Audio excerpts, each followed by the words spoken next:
All right, good to see everybody. Sorry about being late. We are on the corner of Canal Street, and I think this is 6th Avenue, technically Avenue of the Americas. Tonight we are going to be going to the Brooklyn Bridge. We're going to be exploring downtown Manhattan, Lower Manhattan, and I think we may just have enough time to check out a very interesting new development called 130 William. So on Friday morning, I was actually invited to an event at 130 William, so I'm pretty excited about that. This is one of the buildings I've been most excited about. We've talked about it before.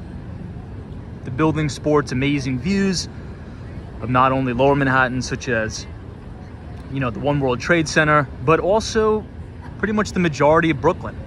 You could see the Manhattan Bridge, the Brooklyn Bridge, the Williamsburg Bridge, and depending on which unit you have, you can see all the way to the Verrazano, which obviously connects Brooklyn and Staten Island. We have a couple things to talk about specifically as it relates to the financial markets. You know, I was looking at the weightings of the S&P 500, and I think we actually broke a little bit of a record. So if you go to a website, slickcharts.com, so once again, slickcharts.com, it'll actually give you the data of the weightings of the breakdown of the S&P 500. And I believe for the first time ever, Apple, ticker symbol AAPL, is approaching almost 8% of the entire index. So think about that for a second. It seems as if these big mega cap tech stocks are really dominating the majority of the weighting in the index. You know, so to be exact, Apple, ticker symbol AAPL, makes up 7.60% of the entire S&P 500. Now, I wouldn't be surprised that maybe by the beginning of next year, well, yeah, I would say the beginning of next year, we could possibly see a single stock having a double-digit weighting in the S&P 500. We'll also talk about Microsoft and Amazon. If you think about those three stocks alone, okay, so let's say if you have a retirement account and you've purchased the S&P 500, 15% of your entire portfolio is now crowded into three specific stocks. It's crowded into Apple, it's crowded into Microsoft, and it's crowded into Amazon. Kind of crazy to think about, but some people may, interpret this in one of many ways, and we're going to talk about a few of those ways. But I think as the age of AI, of machine learning, continues to play itself out, I think you're going to see a huge cannibalization in the industry, where the companies with huge balance sheets, right, with tons of cash cushion, that are able to acquire the smaller competitors, are probably just going to buy their competition. Now, a lot of people would say this is bad news. Some would say it's good news, right, depending on who you talk to. But if you think about a company like Microsoft, think about a company like Apple, right, Tim Cook's company, they pretty much have unlimited cash, right? I'm saying that a little bit facetiously, but I think you understand what I mean. So we'll talk about that tonight. If you look all the way in the distance, you could see the Hudson Yards development. So if you remember from last night's live stream, we actually were walking on the High Line. We explored the Hudson Yards a little bit, so I thought it would be appropriate to start this stream a little bit further downtown. We have beautiful views of the One World Trade Center here on the corner of Canal Street, and we will get started all the way, well, I should say we should walk all the way down here towards City Hall. We'll check out One World Trade Center, the ground zero site there, and maybe we'll have enough time to walk over the Brooklyn Bridge. Let me say hello to everybody in the chat, and we will get started. I see Justin Marie is here, welcome. British Gray, J49, Sally is here, the final call. Always a pleasure to have you here. Hawaii, Richard Vogel, Ryan Beck, Dr. Longus, Jafet Perez, Western Mass Dave. Good to see everybody. TK Porsche, welcome. Justin S says, can the S&P do anything to lower the influence? Yeah, well, Hold on, let me get my bag on. I'm trying to travel light tonight. So the S&P 500 is a market capitalization weighted index, right? So that means the larger the particular market cap of a particular stock, the higher the weighting in the index, right? So what's happened over the last couple of years is these huge tech companies, particularly, have just gained so much power, right? Especially Apple. I mean, think about the earnings power of Apple. These are phenomenal companies, right? They are just absolutely cash printing machines. So as a company does well and grows their earnings, grows their market share, expands into different markets all over the world, well, their market cap also grows. So in Apple's case, multi-trillion-dollar company, it's going to make up a hefty weighting in the S&P, almost 8%. Again, for those of you who are just joining, there's a really good website, completely free by the way, that sort of has us visualize this a little bit better. It's called slickcharts.com. Once again, slickcharts.com. This is an unreal view of the Empire State Building. Look at that. That is like a dead center view of the Empire. Look at that. That's crazy. I never noticed that you had such a great view from here. Hey, LB is here, so thank you for sharing your time. Thank you for sharing your time and being here with us. Beautiful night out in New York. Hopefully it doesn't rain. Hopefully. Hey, Arctic Paratrooper says, good evening, Tom. Hope all is well. Everything's good on my end. Very busy, but busy is good.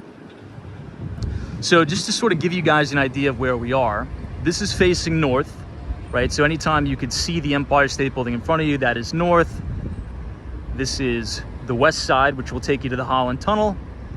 And Canal Street, which is the street we're standing on right now, will essentially run you all the way across the perimeter of the island. So if we continue to walk straight down Canal Street, that's actually going to bring us to the Manhattan Bridge. But we are not going to go to the Manhattan Bridge tonight. I want to go to the Brooklyn Bridge.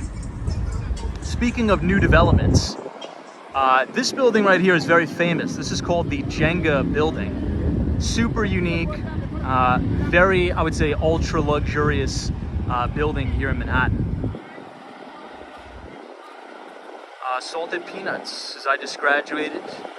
Yeah, from Stuyvesant, very cool. I do know Stuyvesant High School very well. Who Dat Dave is here. What's up, Dave? Madison 32 says, hey Tom, good evening. All right, let's get started. Dan Zhang, what's up? Says, hey Tom, I feel like we are gonna need a big rain to get rid of the humidity we've been having in New York City. You know, I've noticed that too. It's been very, very humid in Manhattan, but it hasn't really been hot, which is kind of strange. I think we'll just make it if we put a little bit of pep in our step. So we're crossing southbound on Canal Street. We just made it. But again, that'll take you all the way to the Manhattan Bridge. Looks like it's going to be a little bit windy tonight. We don't have the microphone, so we may just have to bear with the wind noise as best as we can. Ed Podke is here. Says, hey Tom, hope you're doing well. Thanks, Ed. Hope you're doing well too. Ed is joining us from Corning, New York, if I remember correctly. All the way upstate.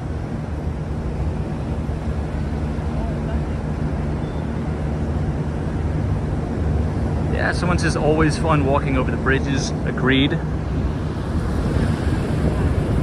Now, we are going to stop by a very unique building. It's called 130 William. It's a new development that just went up in Lower Manhattan, which is great. But we also are going to talk about some real estate data specific to Manhattan.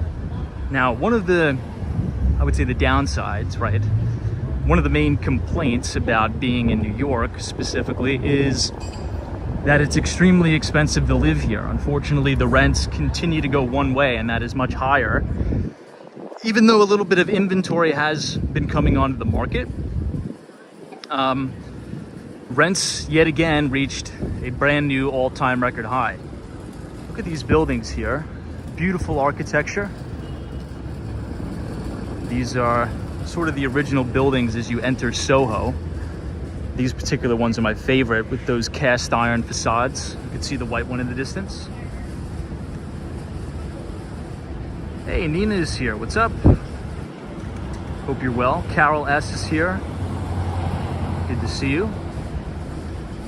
Steph UH. Welcome, welcome. So does anybody want to take a guess? I think you guys are going to be pretty surprised, especially for those non-New Yorkers. Does anybody want to take a guess? And we're talking about the island of Manhattan, okay? So this is excluding the boroughs. This is just for Manhattan. Does anybody want to take a guess at the median rental price for a studio apartment? So again, on the island of Manhattan, the median rental price for a studio apartment in the city. I'll give you a hint. It just breached a brand new, fresh, all-time record high. Here we have the Jenga building in front of us. Hey, Brendan O'Brien says, Tom, where do you think all this liquidity is coming from, which is bolstering asset price / rent price inflation? Great question. We'll talk about that. Wow, a lot of people are actually coming pretty close. Troy Atman says 2,500. Nope. I think somebody got it. Let me see. Who Dat Dave says 3,200. Damn, Dave, right on the money, man. Great guess. Guys, crazy. Closed. DM is closed. DM says 3,600. F6 is 3,000. No, Who Dat Dave, right on the money as always. We can always count on Dave to do that. $3,200. Guys, on the island of Manhattan, this is no bedrooms. This is a studio apartment, okay? In May, the median rental price for a studio apartment in Manhattan was $3,200, if you could believe that. And that was actually up 7.6% year over year. So from May of 2022 to May of 2023, rent prices in Manhattan, again, this is excluding the boroughs, very important to keep that in mind, are up 7.6% year over year for studios. Now, we're going to talk about 1 bedroom and 2 bedroom. But from looking at this data, what's really interesting is that the studio apartments actually had, well, I would say the second highest price increases in terms of percentage basis, right? Now, this is probably because some people are just looking to trade down and they're saying, you know, I can't afford these crazy rents, because if you think about it, right? 1 bedrooms, 2 bedrooms, you're looking at, significantly higher prices. Now, that doesn't mean you can't get a good deal. If you go on Street Easy or something like that, you can find, studio apartments on the Upper West Side and the Upper East Side in the 2000s. But I would say they're going to be less than desirable areas. Let's just say that. Hey, Time Travelers here. Good to see you. We have the Roxy Hotel across the street. Hey, Spencer says, if I had to rent, I'd be homeless. How do people pay these prices? It's the same problem out here. That's why there's so much homelessness. Maybe that's one of the reasons. But, if you think about Manhattan, right? One of the things that's so unique about this city in comparison to other cities across the country is incomes tend to be higher than average here, right? If you look at the data, incomes tend to be higher than the average. Now, one of the main reasons, right? One of the many reasons, I should say, why we're having this, I should say, a little bit of an artificial problem with supply, right? So even though supply was up about 20% year over year, so more apartments are on the market, it should actually be more than that. And the reason is with all the rent control laws in New York City. So there's many landlords that have rent stabilized or rent controlled units within their buildings. And they would rather have those particular units sit empty, sit completely vacant, because they're not rent ready, right? And in order for the landlords to get those particular units ready for rent, well, they would have to make a significant investment into, maybe redoing the plumbing, redoing the kitchen, redoing the countertops. You get the picture, right? And they wouldn't be able to make an appropriate return on the investment because they wouldn't be able to put those units on the market for the appropriate market rent. So that's creating a little bit of, let's just say, artificial supply issue.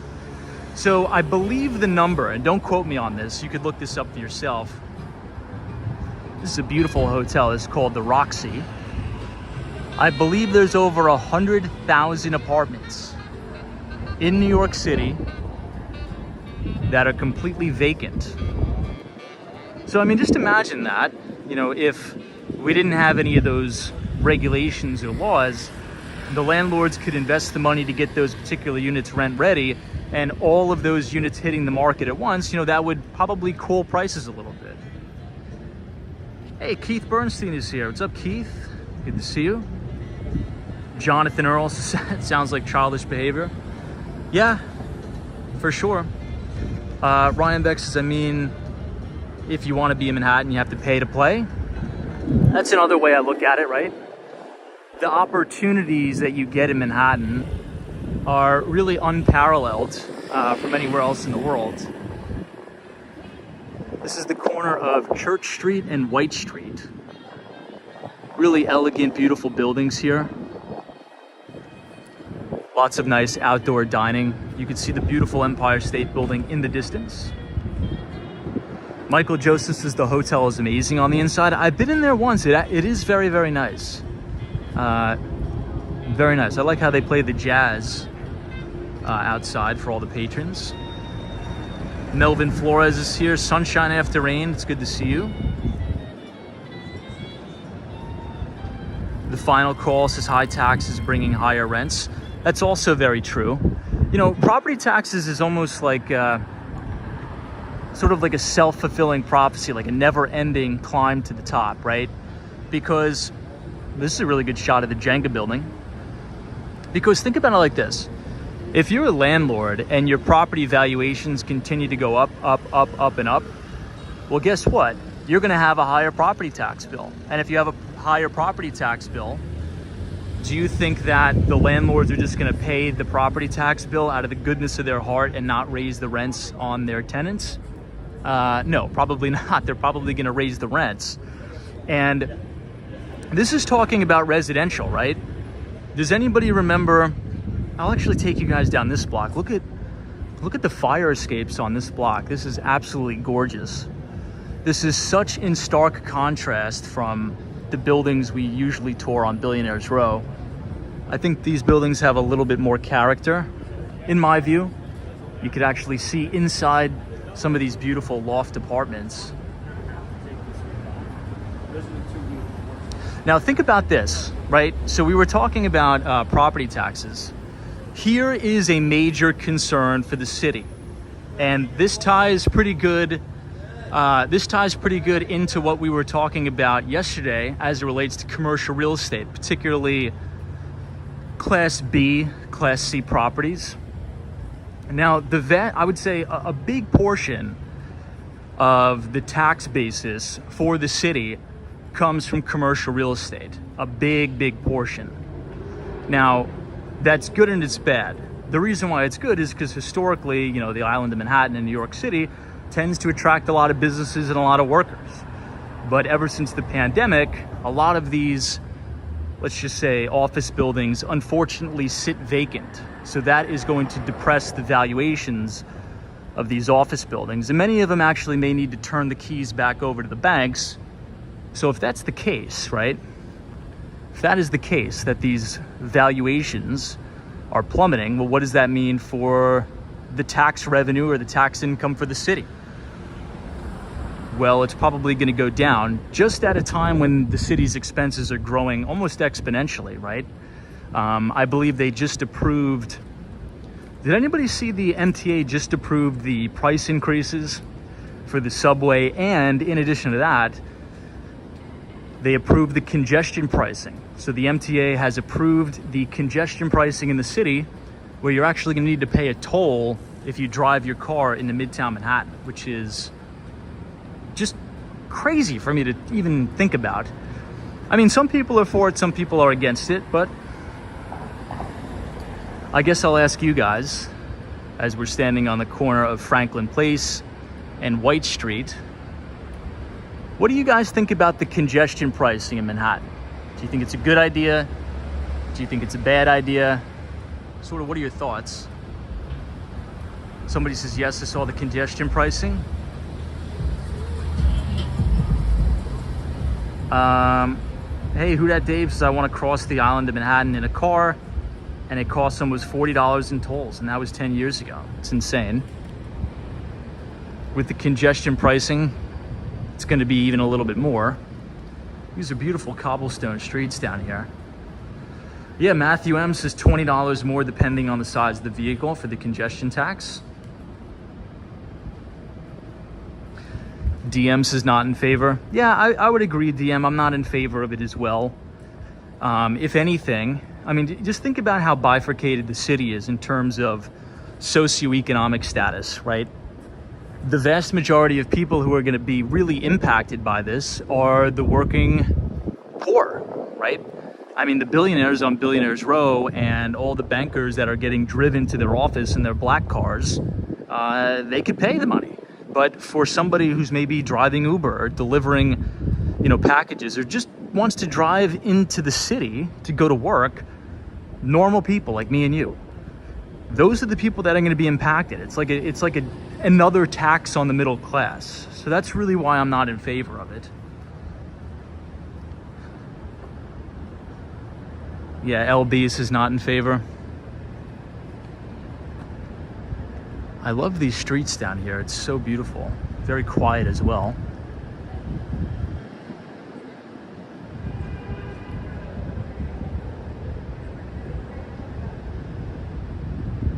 Yeah, New York biker ride. I hope it doesn't affect mopeds. It's ridiculous. Well, I'm not sure the specifics, but I do agree with you that it's absolutely ridiculous. But, we'll see. The city wants to push forward with the congestion pricing.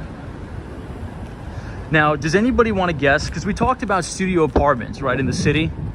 So the median rent for studio apartment is $3,200. Does anybody want to take a stab at what a one-bedroom is? Well, actually, I'll do you one better because this is a little bit interesting. Does anybody want to take a stab at what a two-bedroom apartment on the island of Manhattan will run you? And this is the median rent. Just came out for May. Two-bedroom apartment in Manhattan. Median rental prices. Anybody want to take a guess? Ryan Beck says 6,000. Chinook Wins is 5,400. Man, Chinook Wins, you're good, man. You got it right on the money. So for a two-bedroom apartment on the island of Manhattan, it's going to run you about $5,400. Now, that's an increase of 8% year over year. So think about that. And there were so many predictions, right? And we sort of talked about this and discussed this on the live stream over the past year, of people saying the New York City real estate market's going to collapse, rents are going to plummet, sales prices are going to plummet, but we've actually seen the exact opposite. So on a year-over-year basis, from May of 2022 to May of 2023, two-bedroom apartment, $5,400. Kind of crazy to think about. In some parts of the country, $5,400 would be a mortgage on a mega mansion, right? Like a 10,000 square foot property. But here in New York, you can get a two-bedroom apartment.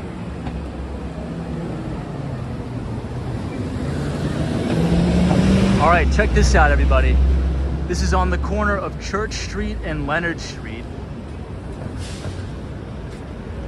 Anybody from Chicago in the chat, or have anybody lived in Chicago before?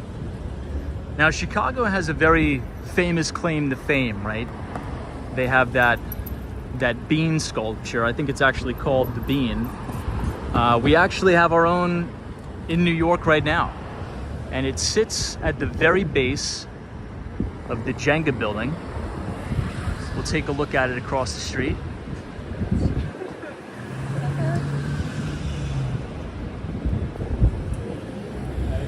Julia M., good to see you.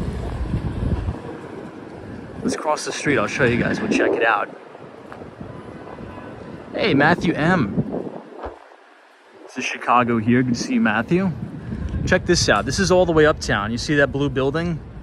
That is the One Vanderbilt building. We were walking around there last night. But here is the New York version of the Bean, if you will. It's on the corner of Church and Leonard Street.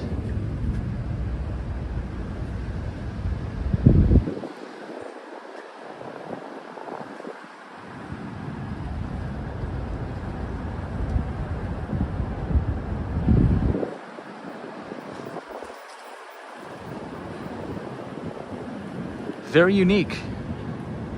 Looks like they have more sculptures in here too. Hey, you could see me in the Bean. We're right here.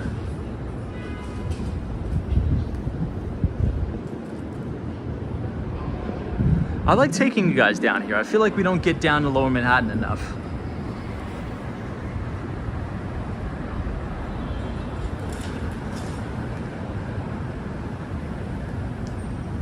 Now, I think it was Brendan O'Brien who at the beginning of the live stream was asking about all of the liquidity. Like, where is all of this liquidity coming from that's propping up the US stock market, right? Because the stock market has had a pretty decent rebound.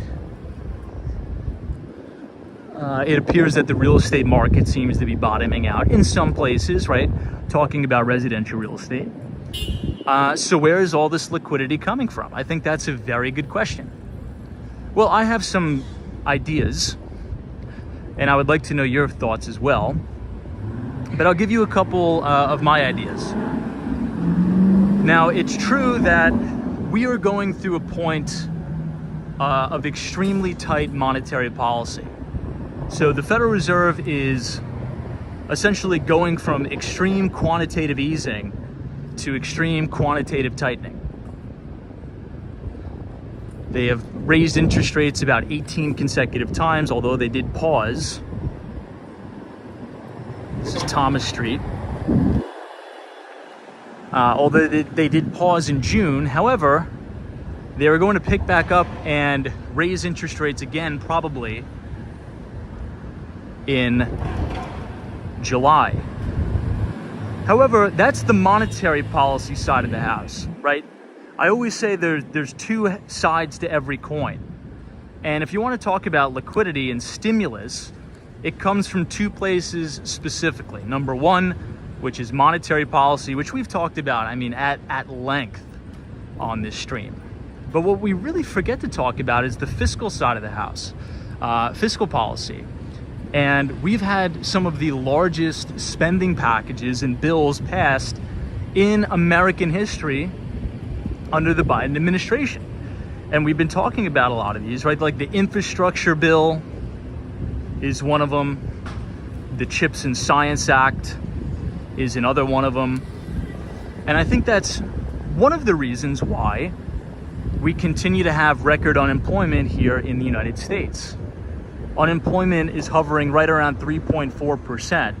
This is some of the lowest unemployment in US history, right? And this is all in the face of an extreme quantitative tightening cycle. The most extreme quantitative tightening cycle we've had since Paul Volcker, right? So I think it's almost perfectly timed. You have the Federal Reserve putting their foot on the brake pedal, while you have the federal government jamming their foot on the accelerator, right? Think about just the Chips and Science Act, all of the investment that is going to be flowing into the United States. We've talked about some specifics, right? Like Intel is going to be building a fabrication or chip fab plant, I believe in Ohio, another one in Arizona. These are multi-billion-dollar projects, and these are just some projects that's going to attract job growth, right? Somebody has to build these, right? Then somebody has to work at these particular factories and plants. And also the infrastructure bill. So that is my first thesis of what's driving some of this liquidity. Wow, look at this. check this out, guys. Hey, Patrick, New York. What's up? Good to see you.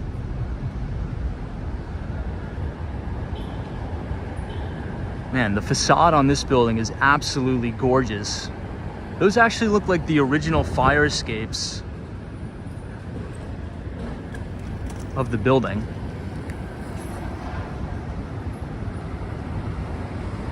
Now, here's the second, I guess, sort of potential reason why we've, the market has started to recover, as well as the real estate market, particularly in Manhattan. You have to think about global fund flows. And we briefly talked about this last night. This is another gorgeous outdoor dining setup here, right in the corner of Reed Street and Church Street. This is like classic New York right here. Really beautiful.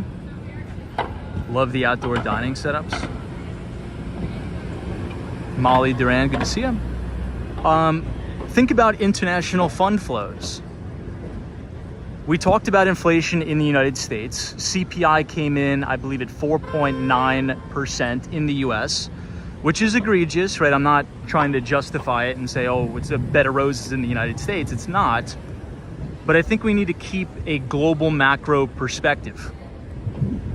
So I always bring up the example of Argentina, right? We have many viewers from Argentina that tune in to Walks on Wall Street each night, and the annualized inflation rate, unfortunately, in Argentina is over 100%. If you think about Eastern Europe, what's going on there? The war in Ukraine. So that is giving global investors and foreign investors, they're on the fritz, and they're looking to protect their assets at of all costs. And one of the ways they can protect their assets is move them stateside here to the United States, right? It's going to be relatively safe. We have individual property rights. We're not in a hot war stateside. So comparing the US environment, or the US investing environment, with the rest of the world, it's a safe haven trade, right? Even if you're buying extended, and even if you're buying at elevated valuations. So think about if you're an investor, right? Let's say if you're a big businessman or businesswoman from Argentina, and the inflation rate is 115%. Well, you're going to try to convert your pesos into dollars as fast as possible and get them into hard assets as fast as possible. Wow, look at that. The spire of the World Trade Center looks gorgeous tonight. So you're going to try to convert your pesos into dollars as fast as possible, because your savings are getting eroded away at over 100% a year. That's criminal. So those, you would rather buy, let's say, a couple properties in New York, a couple properties in South Florida, even if you're buying a little bit extended into an overheated market. Because guess what? If valuations come down, right, let's say you buy the top of the market in theory as an international buyer, let's say if valuations drop 15%. It's a lot better than 115% devaluation. So I think those are two things, potentially, and again, I want to know what you guys think, selfishly, of what's driving liquidity into the US equity markets, into the US fixed income and real estate markets. I think it's a safe haven trade, if you will, into the US from foreign investors. And we have a lot of fiscal stimulus. People don't think about that. They only think about the monetary side of the house. Think about the fiscal side. All right, let me catch up on some of the chats. We are now approaching the Oculus. You can see all the way in the distance. That is the beautiful Oculus. Yeah, John Kelly, also Bitcoin. Yeah, a lot is going into that too.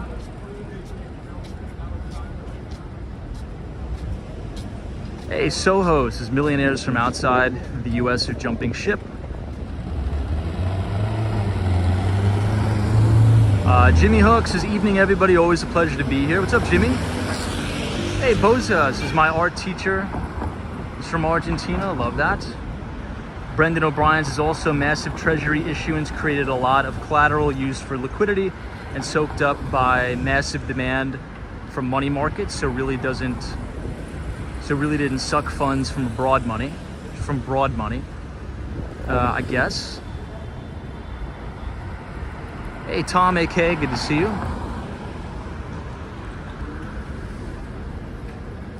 All right, let me catch up on some of these comments.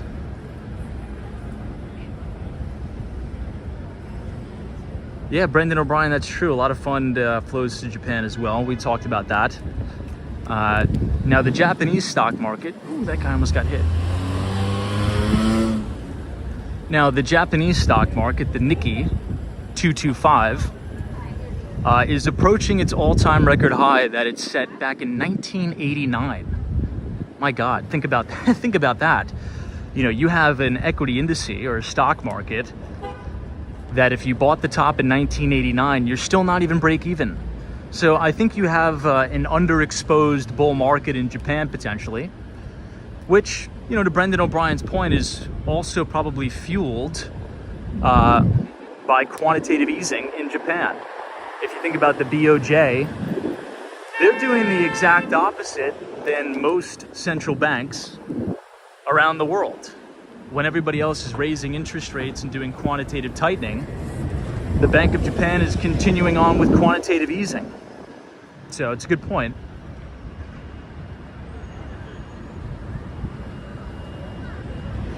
This is 30 Park Place.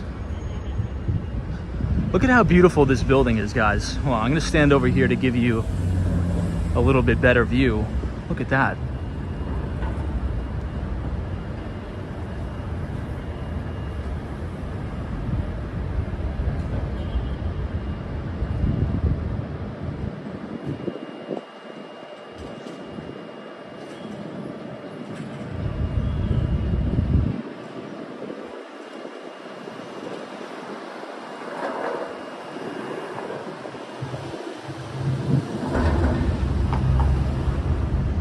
Really nice.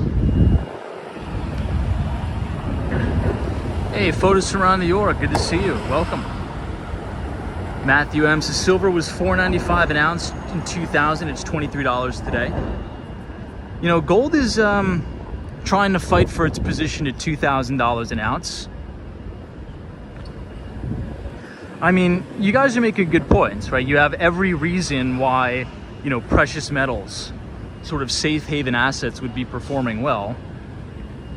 You have probably the most dysfunctional geopolitical environment I've seen in my lifetime, right? Many of your lifetimes as well. So that's one risk. Then you still have relatively elevated inflation.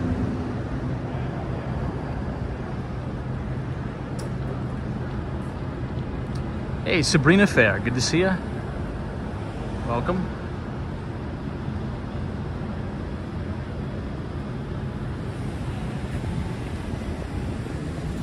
Hey, the L2 Prawn says, do you think there could be a huge price correction in Apple if the new iPhone isn't amazing? Yeah, I mean, I guess, right? But you have to look at the upgrade cycle. You have to look at the upgrade cycles as it relates to Apple. And I think this next cycle is actually going to be a pretty big upgrade cycle because they're phasing out a lot of the iPhone 6s and 7s. I think, and don't quote me on this, but I think starting early next year, some of the iPhone 6s and 7s won't even work on many of the networks. I think T-Mobile specifically, I think they're turning down the specific bands that are, you know, operate with iPhone 6s and 7.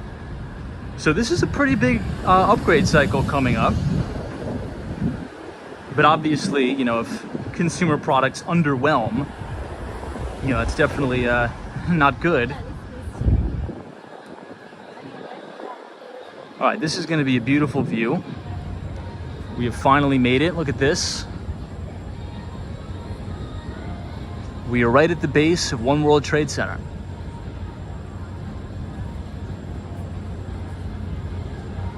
Yeah, Justin S. says most carriers have turned down the 3G networks. That's true. Ah, okay, so somebody says they're not supporting up to an iPhone X. I guess that makes sense, right? Many carriers are focused on the build out of their 5G networks, so it makes sense. But thank you for that, I didn't know that. So they're gonna stop supporting all the way up to the iPhone X. So yeah, I mean, that's gonna be an even bigger upgrade cycle then.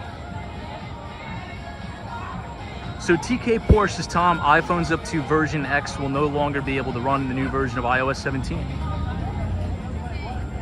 Hey, Ninja says, I enjoy watching the show where they look for gold in the water off coast of Alaska. Love that.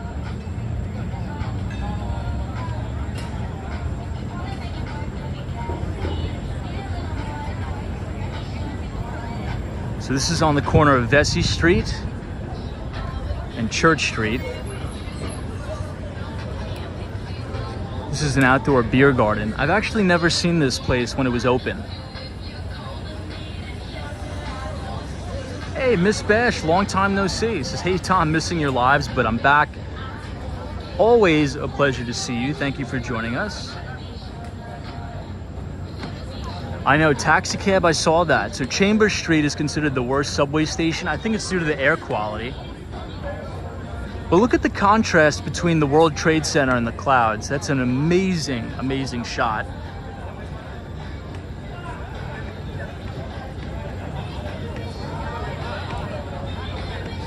And right over this way is 200 West Street,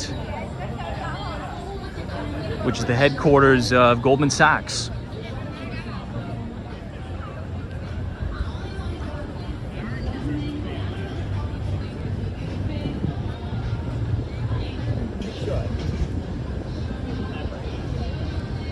JM, good to see you. You know, so we talked a lot about international fund flows in the United States, but we've mainly kept that conversation to equities and real estate. But what about fixed income, right? Let's talk about the US Treasury for a moment. I think Brendan O'Brien brought that up as we overlook the gorgeous Oculus. This thing is, you know, an architectural marvel, really. They did a great job here. Look at that. Now, I think it's supposed to resemble a dove or a dove's wings.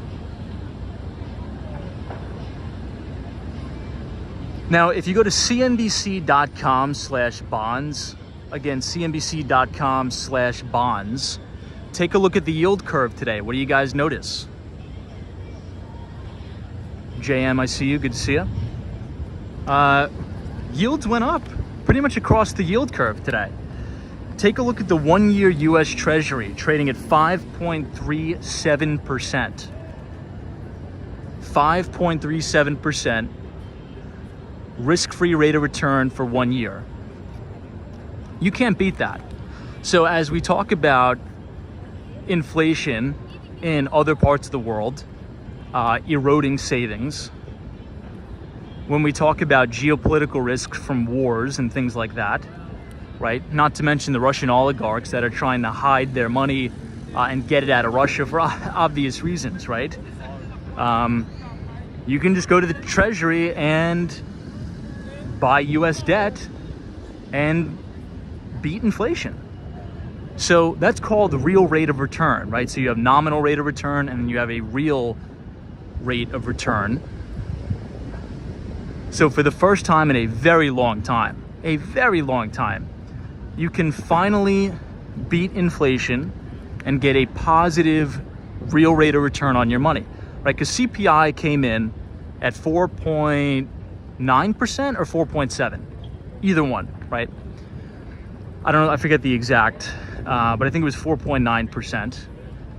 And you could buy a 1-year Treasury and get higher than 5.25%, right? Put $1 million in there, you make over 50 grand risk-free for doing nothing. That is very, very attractive for not only investors in the United States, but abroad. Now, this is the corner of Greenwich Street. We are inching ever closer to the gorgeous One World Trade Center.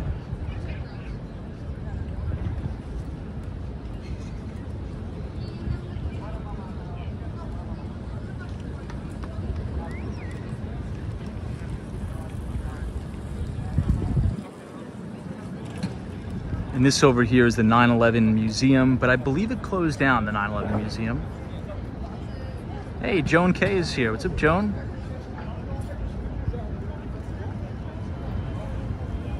Wayne McKay says you have to factor in taxes on the investment.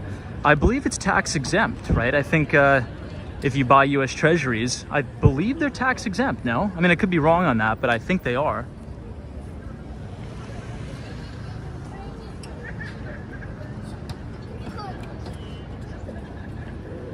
Dre says why? I think just due to financial turmoil, they're closing down the 9/11 Memorial Museum. Look at this.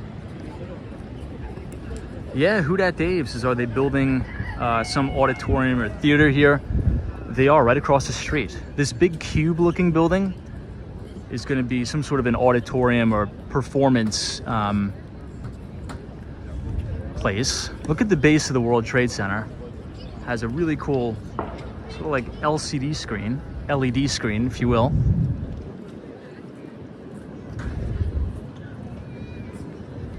Since we're here, we might as well go directly to the entrance of the World Trade Center. And you could actually see the Hudson Yards from here too. If you look right at the bottom left corner of your screen, you'll see the Hudson Yards.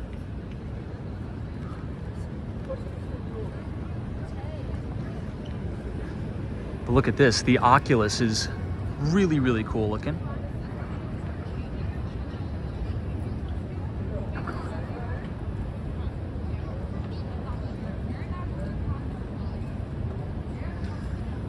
Austin City Limits says, Tom, what is the 2 and 10 year inversion? Yeah, so I believe the 10-year US Treasury closed trading today at 3.718%. And the 2-year, I believe, is sitting at 4.726%. So you do definitely have an inversion of the yield curve, which usually predicts a recession. Wow, look at this. They just took all of the scaffolding down too. So I think this is the first time we're seeing this live. This is the Performing Arts Center. Let me give you guys a good shot of that.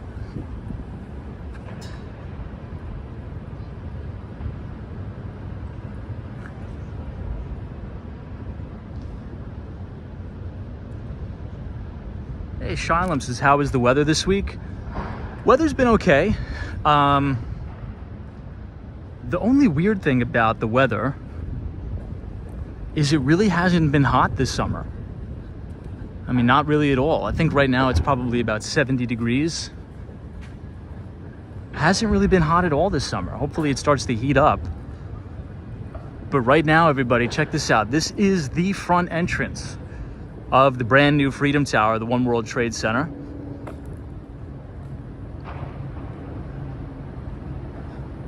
Look at that view standing directly under it.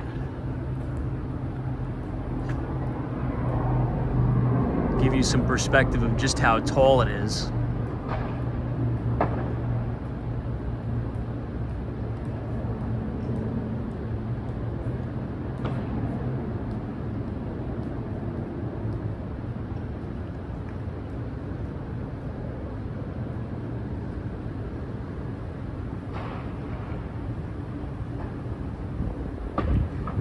Yeah, G. Williams is the El Nino pattern.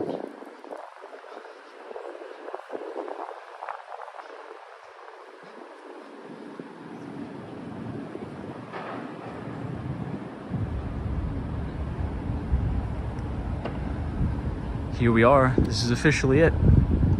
We've made it to the World Trade Center.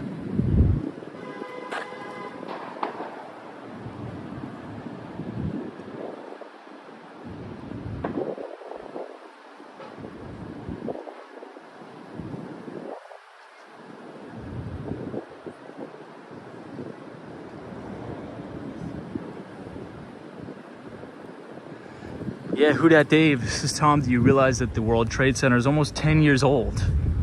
I almost can't even believe that, to be quite honest. I remember walking over the Manhattan Bridge, looking at that thing being completed. You know, every time I would walk over the Manhattan Bridge, I would take a photo of the construction of the brand new Freedom Tower. I have a ton of photos of it just going up. Can't believe it's almost been 10 years. Has it really been 10 years? Crazy.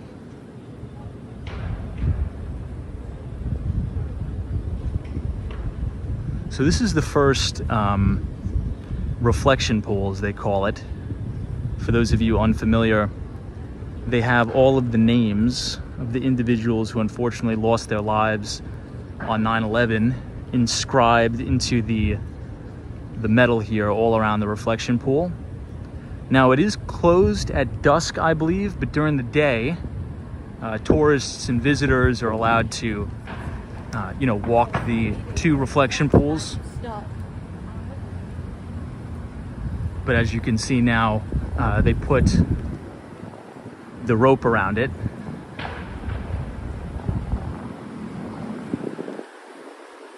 But I don't think the fountains are on. Usually they have the fountains on with the water running, but I don't hear it. Hey, the Mighty Bull, good to see you. So I'll try to zoom in on this so you guys can see.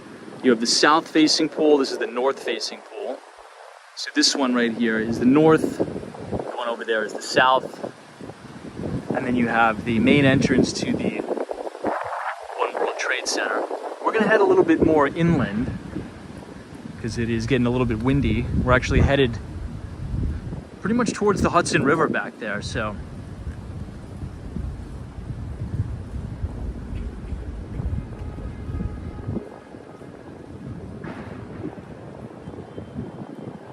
Very quiet night here in Lower Manhattan.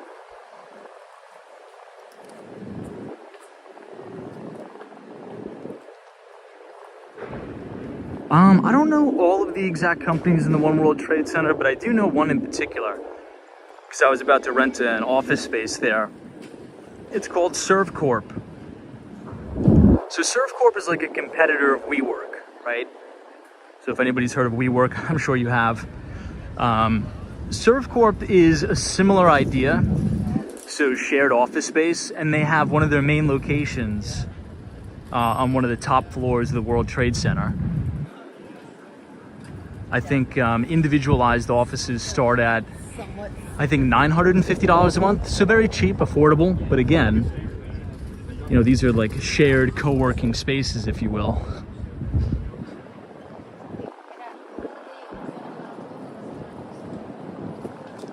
Hey, Vivian Francesca, good to see you. Welcome to Lower Manhattan. And the Oculus.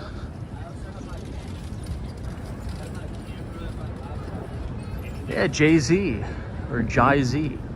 This is Goldman is nearby. Yeah, Goldman is 200 West Street, so literally a few steps from where we are.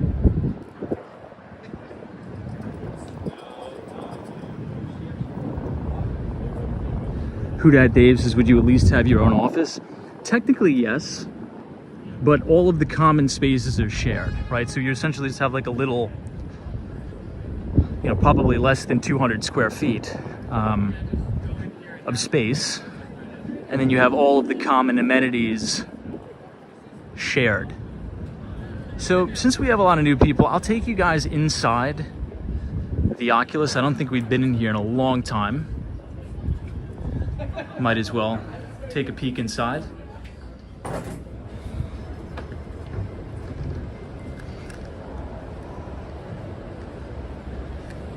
So here you have it. This is inside the Oculus.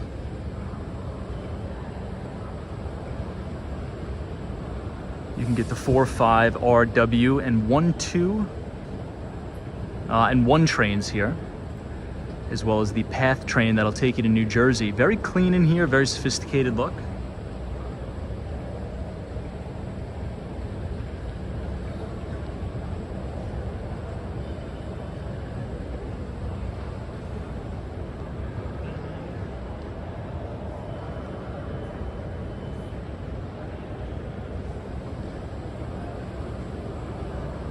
I feel like when you come in here, it insulates you from all the craziness outside, doesn't it?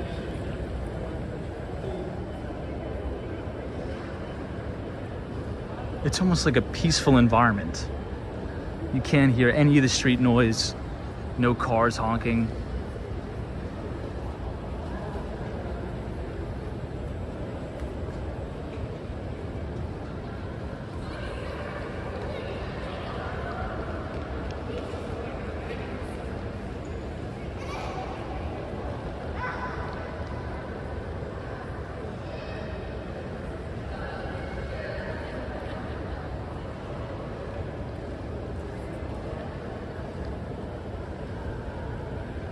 You know what? I'll take you guys on a walk and we'll come out this side.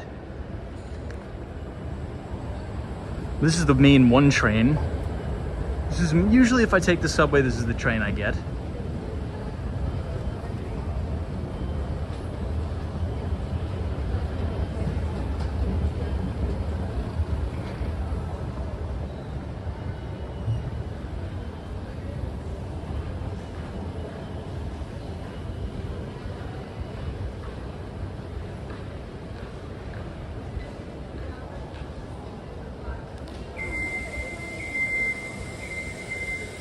Looks like the Apple store is actually still open. Kevin Grant says it looks like Japan. I've never been to Japan, but I could imagine. From my friends who've been to Japan, they say it's very clean, super cleanly city. Tokyo is the city you've been to.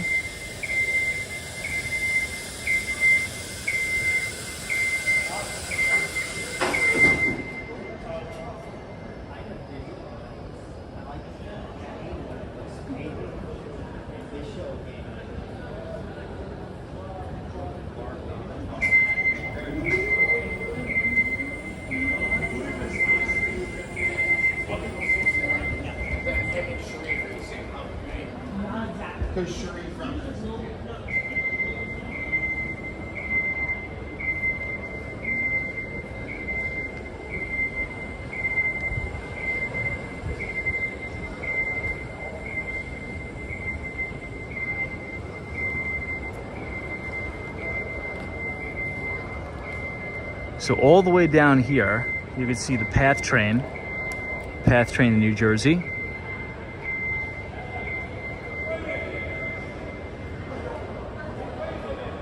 Hey, Philip is here. Says, good evening, what's up?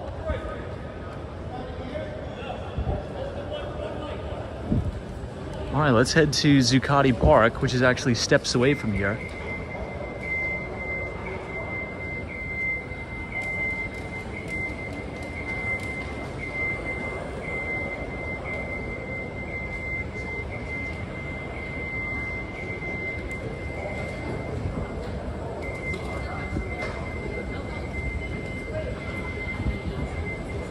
Super futuristic.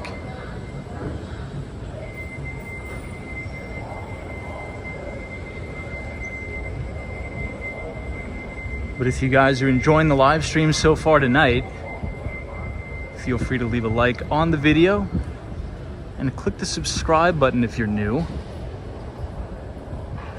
If you want to connect with us off YouTube, you can click the links in the description. You can sign up for our free investing newsletter and connect with us on Twitter. Hey, Pineapple Water, what's up? Hope you're well. Thanks for joining us. Hopefully you're having a good night.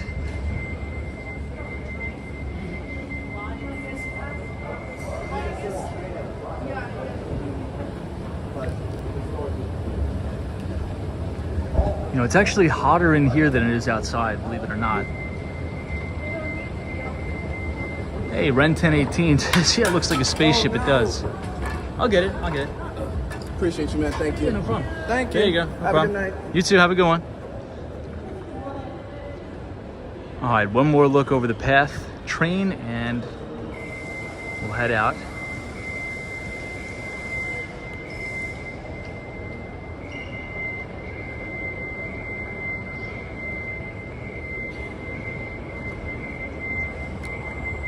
Yeah, it is very minimalist. But you know, I was reading that there was a lot of issues with the station when it just opened with the Oculus. I think there was a lot of leaks, a lot of shoddy work, if you will, perhaps.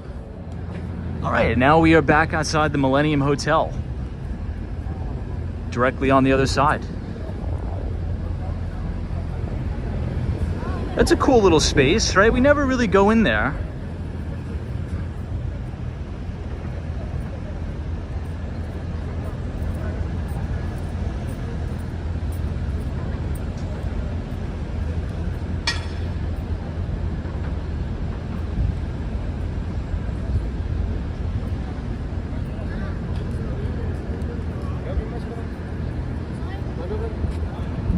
Really nice. So we'll walk down Church Street. Church Street is right here. And we're gonna come up on Zuccotti Park. And this park is very famous for the Occupy Wall Street protests. That was obviously sparked by the 2008 financial crisis. Speaking of the 2008 financial crisis, did anybody see the Fed stress tests came out?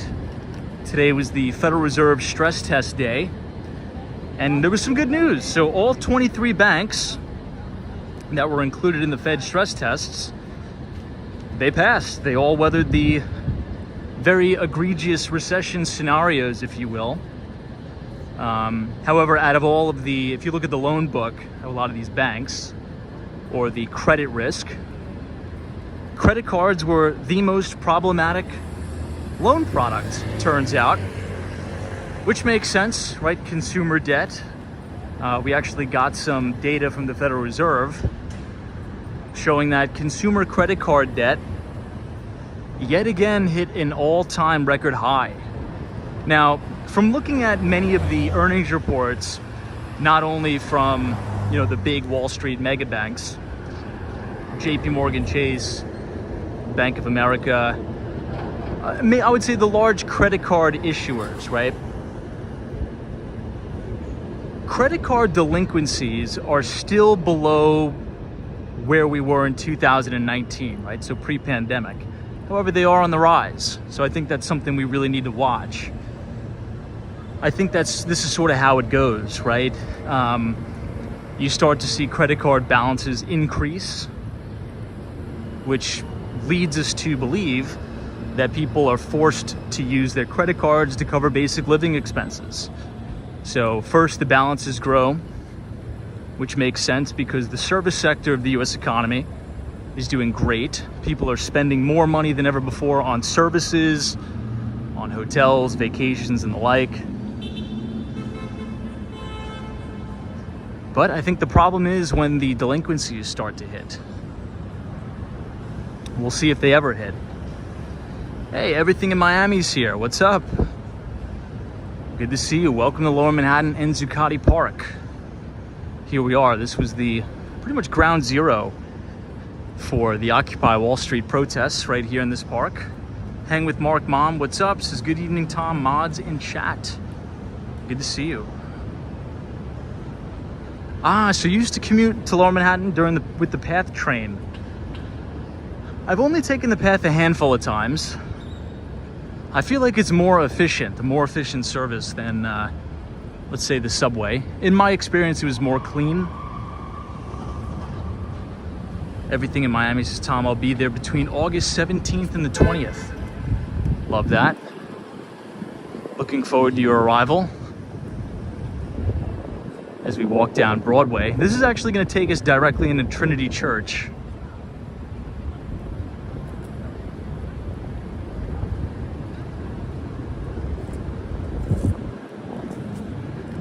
So hang with Mark Mom. What did you think about the Fed stress test today? Looks like all 23 major banks were able to weather the economic storm, if you will.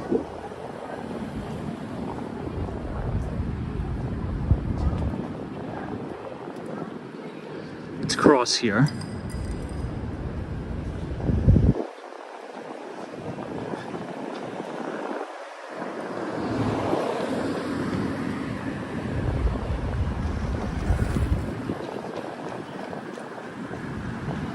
Now, back in the day, right on this corner, Pine Street, I saw one of the wildest fights I've ever seen in my life between like a food delivery bike guy and a driver. It was wild. The driver was attacking the food delivery bike guy with one of those tire irons. Is that what they're called? You know, the things that you use to change the tire, to unscrew the lug nuts? He was wailing on the guy with it. It was nuts. It was nuts. That was a long time ago, many moons ago. So we finally made it to Wall Street. This is the corner of Broadway and Wall Street. And if we turn the camera to the right, look at this. Trinity Church. Look at how beautiful.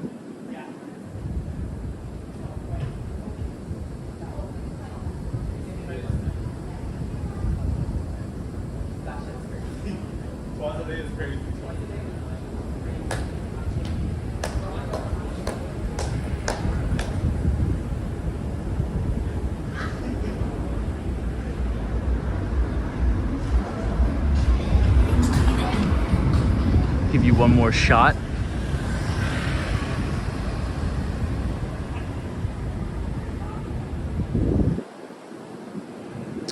Cooking says, have you considered working at Citadel?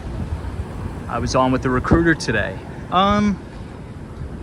No, I haven't considered it. I mean, I don't know if I would even be offered a position or be in consideration, but if you are, it's a great opportunity. Great opportunity, great firm. And depending on where you work, exceptional compensation. Exceptional, especially if you are a quantitative researcher. Amazing compensation, let's just say that. But I would go for it. I would do it, man. This is the New York Stock Exchange right outside. They finally have taken the majority of the scaffolding down. Scaffolding. It's outside of 14 Wall Street on the Equinox here.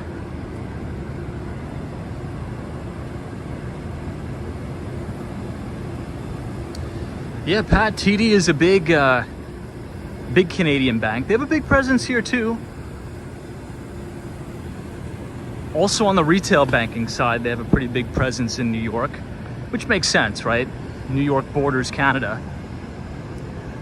And you also have a lot of Canadian citizens doing business in New York and also owning apartments in New York too.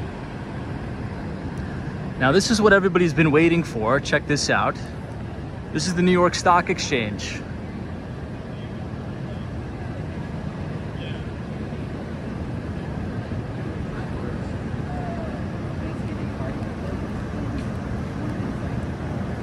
Right on the corner of Broad Street.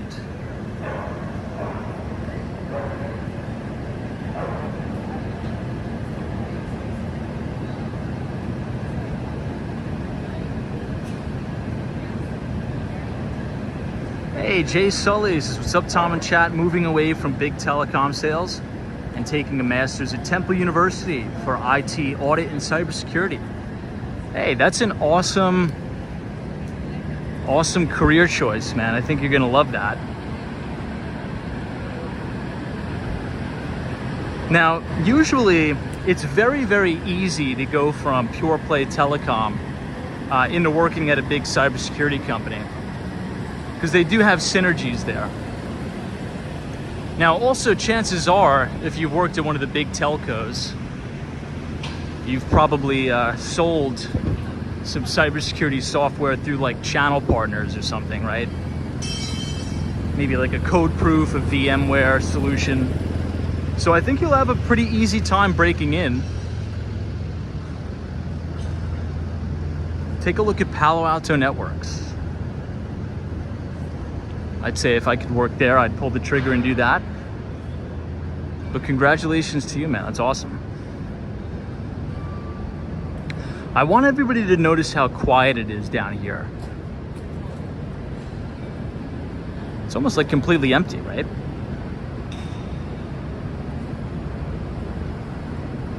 Now, all of these buildings are pretty much being converted into residential. Perfect example right here, 45 Wall Street. You could notice if you look at the windows, all of these are residential apartments. A lot of the office space down here is vacant. Very high vacancy in FiDi. I think the top two places in New York where they have the highest office vacancy is right around 34th Street, Penn Station, and down here in Lower Manhattan. A lot of these older buildings no longer house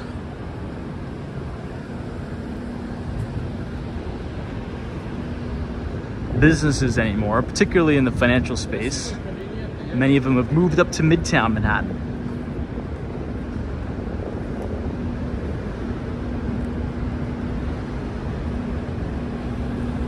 Hey, Billy Johnson is here. Hey, Tom and everybody, what's up? Yeah, username, schmoozername. Many of these buildings were formerly non-residential. Now, speaking of Wall Street, right, you would think big banks and finance. This is 60 Wall Street. So this was the Deutsche Bank. You could actually see, well, maybe we could still see. Yeah, you could still see it. You could see the Deutsche Bank insignia here, but it is no more. Deutsche Bank has completely vacated 60 Wall Street. This building is completely vacant, totally empty. Look at that. Now, when I worked down here, I remember seeing this lobby filled with bankers pretty much every day. No longer. I believe they're doing some sort of a mixed-use conversion here as well, but they've moved to the old Time Warner Center. So Deutsche Bank is now at Columbus Circle, 59th Street. This was pretty much the last stronghold standing, I would say, bulge bracket investment bank on the physical street of Wall Street. And now it's no more. So as a rule of thumb, when you think finance, when you think Wall Street, you really shouldn't think of the physical street of Wall Street anymore. You should really think about, Park Avenue, Midtown Manhattan. That's where many of the hedge funds, the big investment banks, for example, take a look at 270 Park Avenue. That's Jamie Dimon's new office tower that's actually going up. The vast majority of JP Morgan Chase employees are going to be working right out of there. Also, a couple blocks down, you're going to have Citadel's brand new office tower.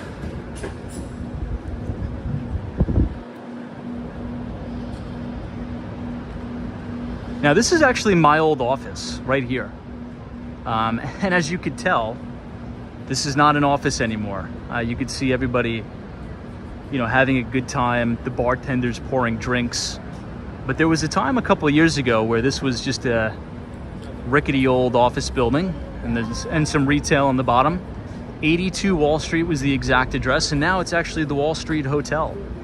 So a lot has changed here. It's a beautiful hotel. Take a look at the lobby. Very simplistic, very elegant.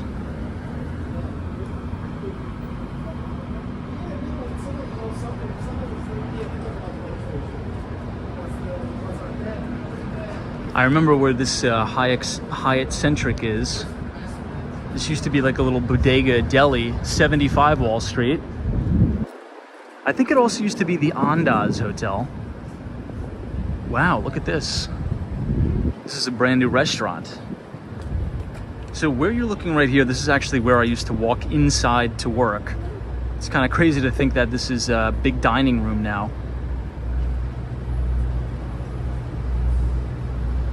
Hey, Jim Lester is here. Says, good evening, love the stream, so informative. Thanks, Jim. Hope you're enjoying it. We're sort of taking a walk down memory lane on part 2 of the live stream tonight. Wow, look at that bar. Look at that. I love that classic white marble. That is so... This is very Wall Street, like more of a modern Wall Street. I think they did a really good job. Now, speaking of the condo conversions, this is probably the best example we have. This building is 95 Wall Street. I believe this used to be Citibank back in the day. And you could obviously tell it was an office building, right? It looks, the facade looks like an office building. But this was one of the buildings where they actually did a successful condo conversion. So it is no longer an office, it's actually luxurious apartments, 95 Wall. If you go on Street Easy or Zillow, you can actually look at some of the apartments. And look, to be honest, the layouts are a little bit wonky, right? Because it sort of looks very boxy, like a cubicle. Take a look for yourself. Now, very nice place, very nice building. But I don't know, if you're gonna, in my opinion, I'll give you my opinion. If you're gonna spend a lot of money on an apartment, I mean, I think the average rents in there are well over $4,000 a month. You wanna live in a place where you don't feel like it was once an office. And I've toured some units in here, I've toured many apartments in here, and it sort of feels like you're going to work. I don't know, I just sort of get that vibe. It doesn't feel like you're going home. After a long day of work, especially in Manhattan, I kind of feel like I want to go back home, if that makes sense. Not, I want my building to actually feel like it's a residence.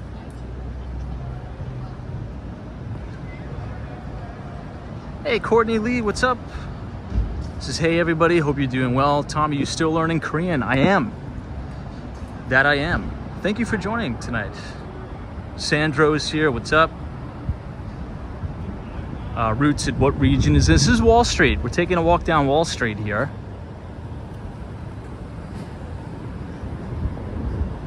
This is 110 Wall Street. Speaking of WeWork, we talked about WeWork a little bit today. There's a big WeWork office in this building, also a hotel.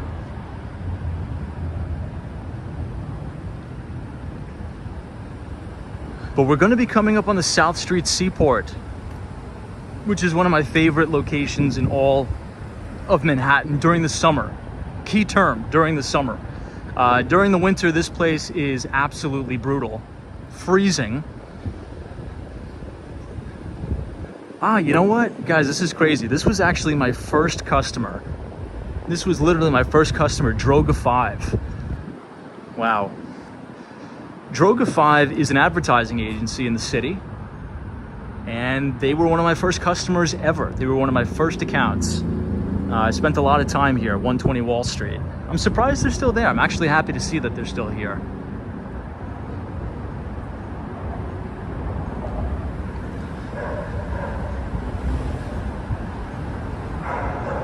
So much scaffolding. I want to try to see if we could cross the street. I want to show you guys the seaport. We're gonna have a good view of the Brooklyn Bridge here in a minute.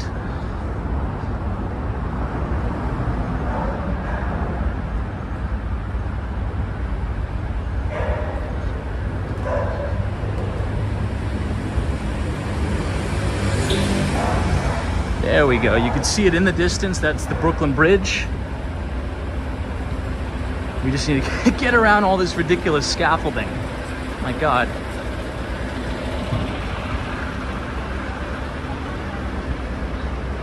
Whoa. Looks like they're disposing of medical waste.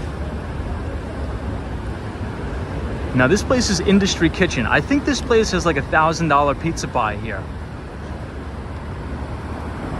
Am I mistaken? Is it 500 bucks or is it 1,000?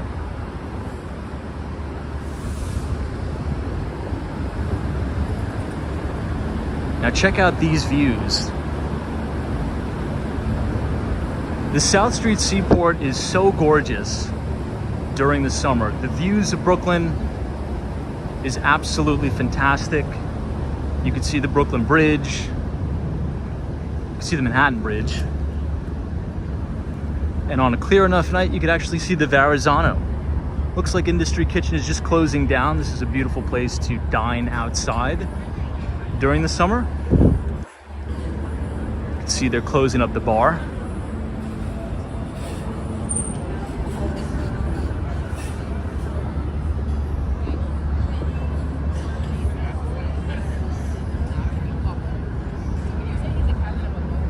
So you can see the Brooklyn Bridge in the distance. Look at that, unbelievable views. And this is downtown Brooklyn. And the huge building sticking up from the middle is actually a brand new development. And it was built on top of the old Dime Savings Bank. It's another ultra luxurious apartment complex, condominium.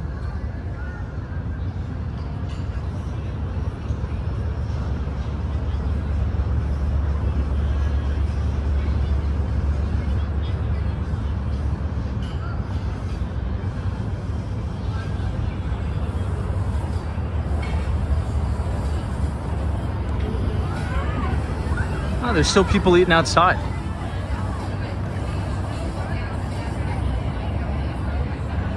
Hey Tom AK, good to see you. Hopefully we'll be able to stream at our normal time tomorrow night, 8:30. Wow, Matthew M, it's a $2,000 pizza. Seems like a little bit of a ripoff, does it not?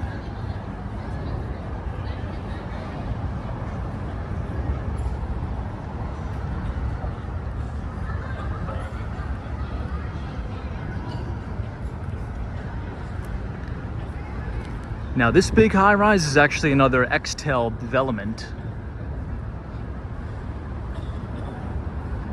Xtel is Gary Burnett's company, who did 157 as well as Central Park Tower.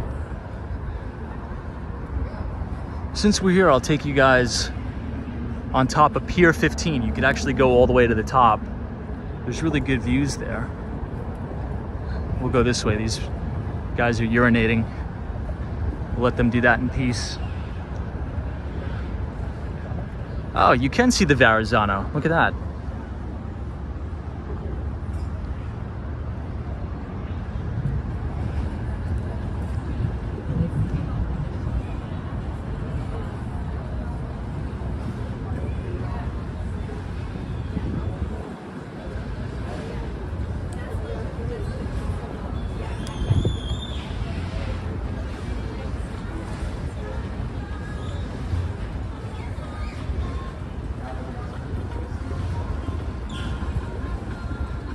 So it's a 24 karat gold pizza.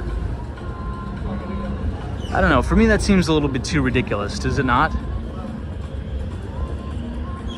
I think even if I had the money, I wouldn't do it. It just seems like wasteful, like purposely wasteful.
This sightseeing thing,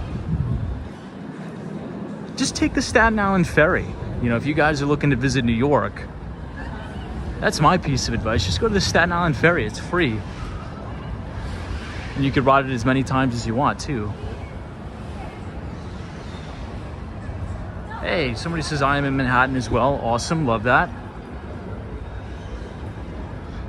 Oh, I forgot to take you guys to 130 William tonight. Yeah, it's all right. There's always tomorrow.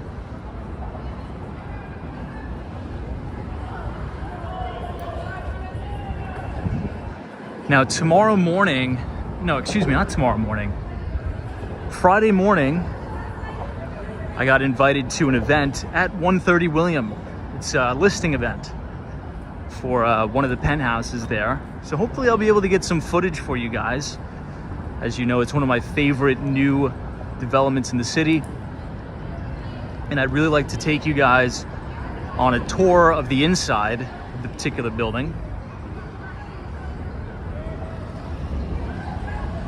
What I want to try to do is this, and then I got to run because my phone battery is going to die.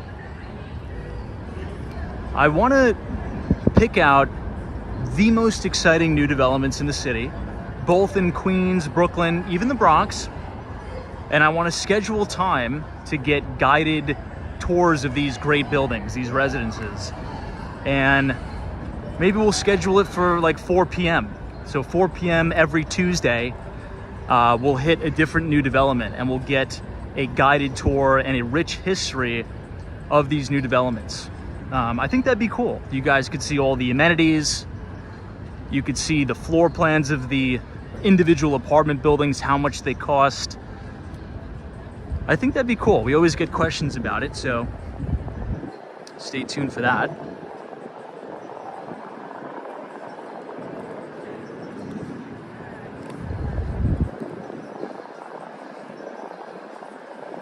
There's a lot of people out tonight.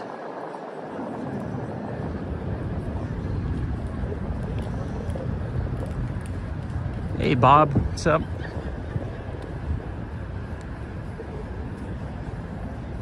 I think this is a good place to end it. Wow, look at this. It's like a little parking place. A lot of people dining too. This is the Momofuku Noodle Bar, which is a great restaurant.